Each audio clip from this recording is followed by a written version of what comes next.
जर mental ability taste म्हणजेच बौद्धिक क्षमता तुमच्यासाठी भीतीचं कारण असेल तर हा व्हिडिओ शेवटपर्यंत पाहाच.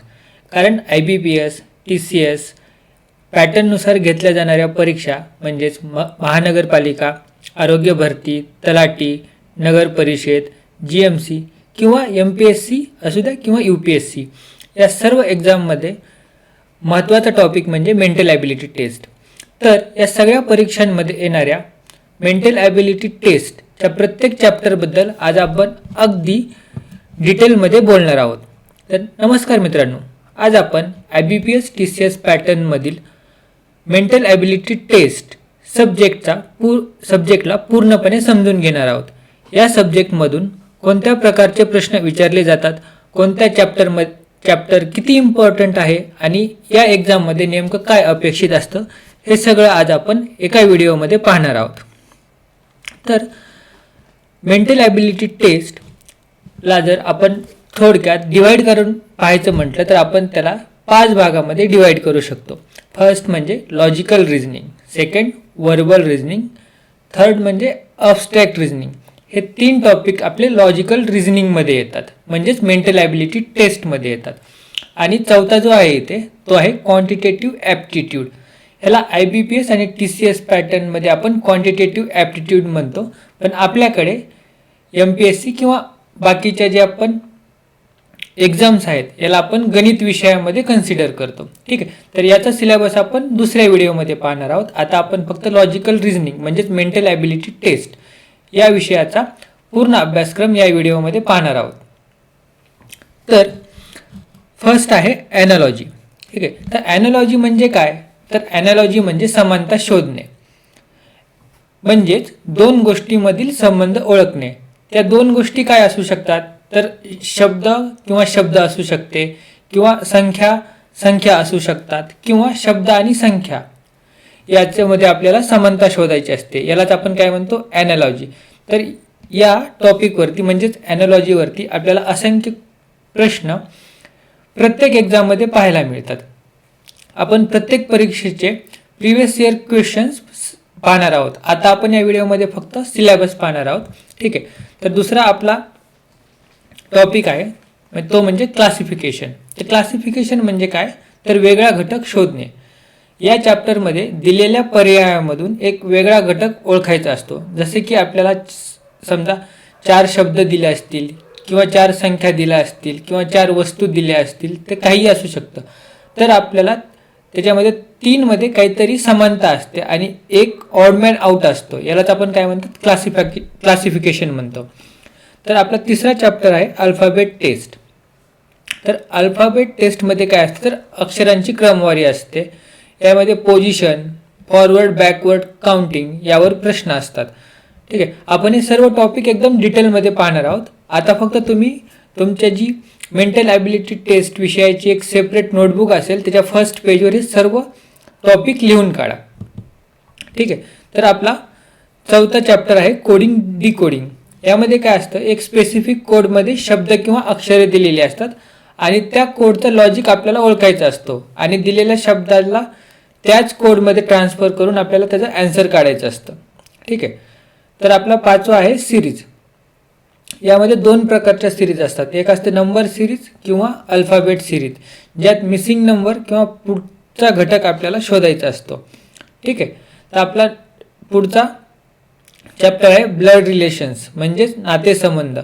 यामध्ये कुटुंबातील नातेसंबंधावर आधारित प्रश्न आपल्याला विचारलेले असतात. आपला पुढचा टॉपिक आहे मॅथमॅटिकल ऑपरेशन्स. यामध्ये काय केलेलं असतं? तर चिन्ह आपल्याला बदलून दिलेली असतात आणि त्या सिम्बॉलचा ॲक्च्युअल मिनिंग ओळखून आपल्याला कॅल्क्युलेशन करायचं असतं. म्हणजे समजा आपल्याला एक मॅथमॅटिकल एक्सप्रेशन दिलेलं असतं, जसं की 5 + 2, तर त्याचा आपला आन्सर 3 दिलेला असेल. ठीक आहे, तर इथं प्लसचा मिनिंग काय झाला? मायनस. तर या प्रकारचे क्वेश्चन आपल्याला या मॅथमॅटिकल ऑपरेशन्स या चॅप्टरमध्ये विचारले जातात. नंतर आपला टॉपिक आहे डायरेक्शन सेन्स. तर यामध्ये उत्तर, दक्षिण, पूर्व, पश्चिम आणि एखादी व्यक्ती कुठल्या दिशेला आहे हे शोधायचं असतं. पुढचा टॉपिक आहे क्लॉक अँड कॅलेंडर.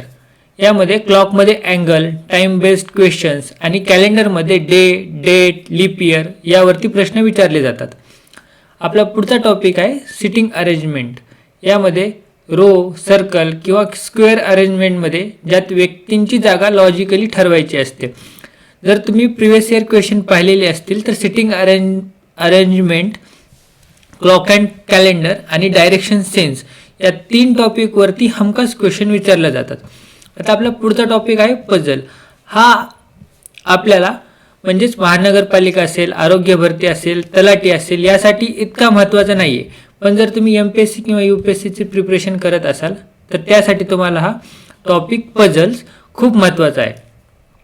नंतर पहा आपला पुढचा टॉपिक आहे व्हेन डायग्राम. यामध्ये विविध ग्रुपमधील कॉमन आणि नॉन कॉमन घटक डायग्रामच्या मदतीने आपल्याला शोधायचे असतात. आपण पुढच्या व्हिडिओमध्ये व्हेन डायग्राम अगदी डिटेलमध्ये पाहणार आहोत. नंतर आपला टॉपिक आहे सिलॉजिझम. हा पण एक खूप महत्त्वाचा टॉपिक आहे. या चॅप्टरवरती तुम्हाला हमखास क्वेश्चन सापडतील. यामध्ये काय असतं तर आपल्याला एक स्टेटमेंट दिलेली असतात आणि त्या स्टेटमेंटवर कन्क्लुजन्स लॉजिकल आहेत की नाही हे तपासायचं असतं. नंतर आपला टॉपिक आहे स्टेटमेंट अँड अजम्पशन्स. पुढचा आहे स्टेटमेंट अँड कन्क्लुजन्स आणि स्टेटमेंट अँड आर्ग्युमेंट्स.